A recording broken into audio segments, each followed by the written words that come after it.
નમસ્કાર દર્શક મિત્રો, હું જપન શાહ, કાનમ એક્સપ્રેસ ન્યૂઝમાં આપનું સ્વાગત છે। જોઈએ આજના મુખ્ય અને મહત્વના સમાચાર। સુરતના લસકાણા પોલીસ સ્ટેશનના પીઆઈ દ્વારા મોબાઈલ સ્નેચિંગની કરાઈ ડેમો કાર્યવાહી। પોલીસ ટીમ પાસે જ કરાવાયા મોબાઈલ સ્નેચિંગના બનાવ। આરોપીઓ કેવી રીતે પળવારમાં મોબાઈલ છીનવી ફરાર થાય છે તેનું કરાયું પ્રેક્ટિકલ ડેમો। શહેરમાં વધતા મોબાઈલ સ્નેચિંગના ગુનાઓ રોકવા અને પોલીસ સ્ટાફને સતર્ક બનાવવા માટે હાથ ધરાઈ ખાસ તાલીમ। જાહેરમાં સાવચેત રહેવા અને મોબાઈલ ઉપયોગ સમયે સુરક્ષા રાખવા પોલીસે નાગરિકોને આપી અપીલ। રિપોર્ટર સાગર સોલંકી। સ્નેચિંગ મારા દ્વારા અને પોલીસની ટીમ દ્વારા સ્નેચિંગ અમે એ અનુસંધાને કરેલ છે કે જ્યારે અમે પેટ્રોલિંગમાં હોઈએ છીએ, ફૂડ પેટ્રોલિંગમાં, રૂટીન પેટ્રોલિંગમાં, ત્યારે અમને જોવામાં આવે છે કે લોકો અલગ અલગ રીતે એટલે કાનની નીચે દબાવીને મોબાઈલ ચાલુ હોય છે, ચાલુ રસ્તા ઉપર મોબાઈલ ખુલ્લો રાખીને આ રીતે નીકળે, બિલકુલ મતલબ અલગ અલગ રીતે બેદરકારીથી રસ્તા ઉપર નીકળતા હોય છે। એની આસપાસ શું થઈ રહ્યું છે એને ખ્યાલ નથી હોતો। સ્નેચરો જે છે એ જેમ વિડીયોમાં બતાવ્યું, આપણે ડેમોમાં બતાવ્યું એ રીતે ઇઝીલી એના મોબાઈલ સ્નેચ કરીને જતા રહે છે।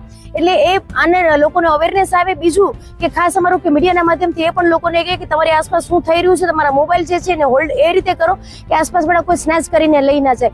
ઉપરાંત તમે આ ડેમો દરમિયાન એ પણ જોયું કે જ્યારે સ્નેચ કરીને જે પોલીસ જે છે કે સ્નેચરના સ્વાંગમાં હતી અને લઈ જાય છે તો આસપાસ વાળા ન તો કોઈ નોટિસ કરે છે, બાજુમાંથી નીકળતા માણસ કોઈ નોટિસ બી નથી કરતા અને એને મદદ કરવાનો પણ પ્રયત્ન નથી કરતા। એટલે જનતાને અમારે એ પણ અપીલ છે ક્યારેક આવો કઈ બનાવ બને તો એના વ્હીકલના નંબર લઈ લે, એની પાછળ થોડો પીછો કરવાનો પ્રયત્ન પણ કરે। જ્યારે બે ચાર લોકો છે તો એ રીતે આવી અવેરનેસ અને થોડીક સાવચેતી રાખીએ તો આ સ્નેચરોને છે ને કોઈ ચાન્સ ન મળે અને આ સ્નેચિંગથી આપણે બચી શકીએ।